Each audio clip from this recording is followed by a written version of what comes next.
So today we're going to review the Lucid Dreams Tarot. So this is my first tarot card. Bukod sa Rider-Smith. Ito yung second card tarot deck na binili ko nung beginner pa lang ako. Kasi may meaning na siya. So nung binili ko siya, it cost around 4,600 plus. Kasi may kasama na siyang ganito. Lagayan. Tapos may kasama siyang ganito yung cloth na parang ganito yung nilalatag. So, ayun. So, kasama na siya lahat dyan. So, I'm checking if I'm going to sell this one. Because this is a beginner's tarot deck. Ito yung tsura niya. Yan siya.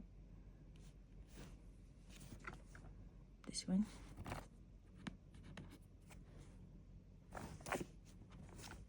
Mahirap to hanapin, actually.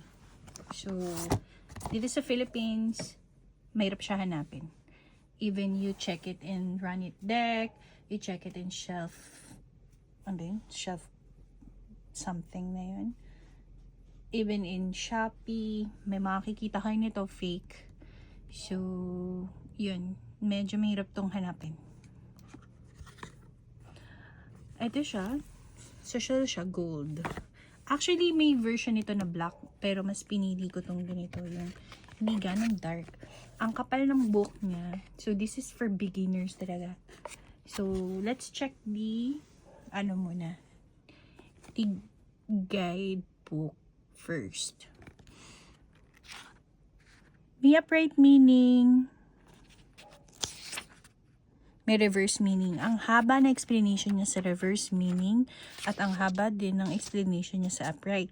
Ang kagandahan pa dito, quick read pa siya ng love, career, and finance. Ganun din sa reverse, kaya sobrang kapal niya.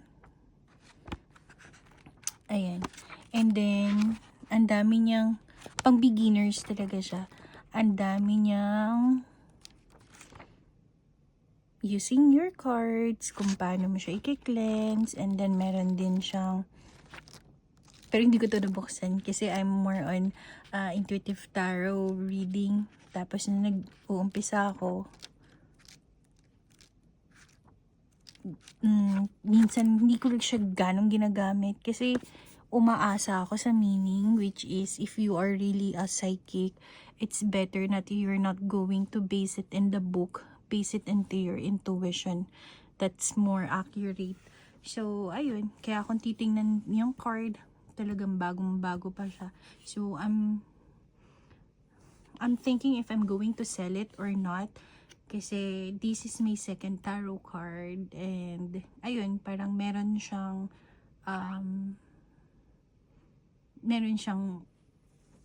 memories and value for me. So, let's check.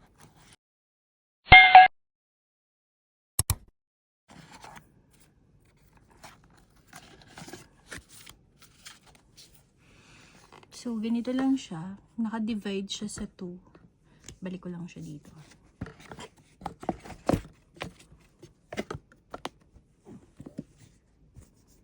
Ayan. I love this kasi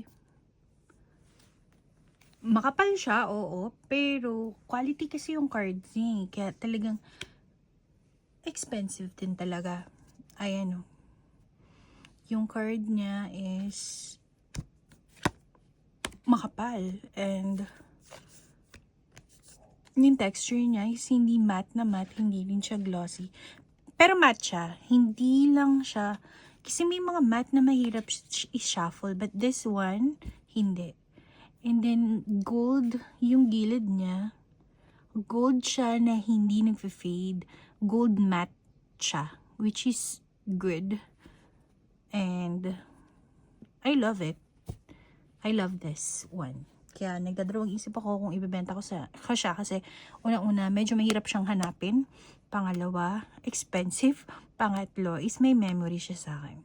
So, yun. Ang disadvantage lang nito is yung meaning niya, pag medyo malabo yung mata mo, mahirap siyang basahin kasi gold na gold din siya. So, yun. Kailangan ko pa iangat yung card tapos basahin yung meaning. This is the meaning for the upright and this is the meaning for the reverse. Ayan. So, sa una matututo ka kasi makakabisado mo siya through using this card na kung ano yung meaning ng the Fool, ganyan. So, yun. And, pwede ka syempre, dahil may reverse meaning talaga siya, pang upright and reverse reading talaga siya. So, kahit naka-reverse, hindi mo siya mapapansin. Hindi siya halata. So, ganun. And then, ayan siya. The Fool. Sobrang, kita mo pa lang sa kanya, social na siya. Kasi, gold gilded. May mga fake nito, no? Actually, dahil gustong-gusto ko talaga siya, nakabili ako nung una ng fake nito, pero iba pa rin talaga yung original or authentic. So, ayun. Ayan. Gold. Yan yung the Fool. Ang ganda ng quality niya. Magician. High Priestess. Empress. Pregnant yung Empress niya. Emperor. The Hierophant. The Lovers. The Chariot. The Strength. The Hermit. Wheel of Fortune. Justice. The Hangman. Death. Temperance. The Devil. The Tower. The Star. The Moon.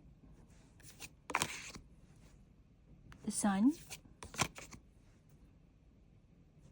Judgment. The World. Ace of Wands. Two of Wands. Three of Wands.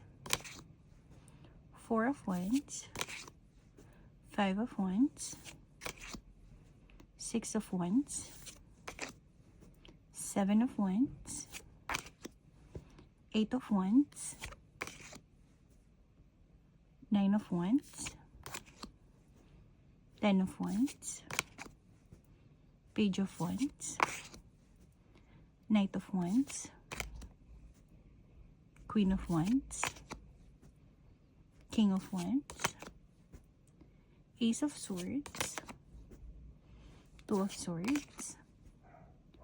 Three of Swords. Four of Swords.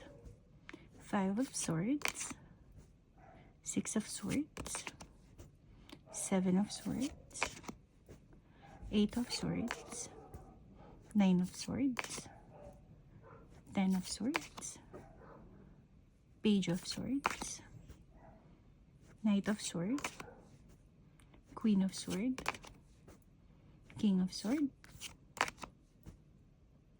Ace of Cups. Two of Cups. Three of Cups. Four of Cups. Five of Cups. Six of Cups. Seven of Cups. Eight of Cups. Nine of Cups. 10 of Cups. Page of Cups. Knight of Cups. Queen of Cups. King of Cups. Ace of Pentacles. Two of Pentacles. Three of Pentacles. Four of Pentacles. Five of Pentacles. Six of Pentacles. Seven of Pentacles. Eight of Pentacles. 9. 10. Page. Knight. Queen. King. Now, try natin siya i-shuffle. Actually, makapal siya. Kahit i-shuffle mo siya like this, okay lang. Hindi siya magbe-bend. See? Hindi siya magbe-bend kasi makapal siya eh. Quality talaga. Worth the price. 4,000. May meaning eh. 4,600. May mga cloth ng kasama. Lagayan niya. Kahit ganyan mo siya i-shuffle, it's okay.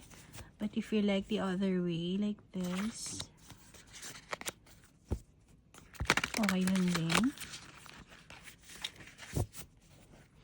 Tsaka yung nagustuhan ko sa kanya, yung mga gold niya. Ang ganda tingnan. Ito oh. Nakita niyo ba? Ay, sorry. Nakita niyo? Talagang nag-glow yung gold niya. I love this.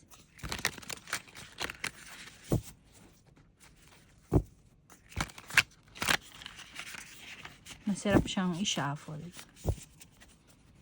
Hindi siya mahirap i-shuffle. And this way naman. Oops.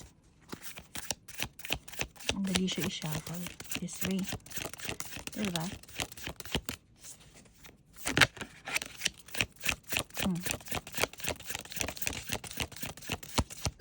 Kuha ka sa gitna. Shuffle again. Ayan, lumabas na. Sacrifice daw. Pause, surrender, letting go, waiting, new perspective, wisdom, self-sacrifice, contemplation. So, isa pa. Ayan, lumabas na. King of Wands. Natural born leader.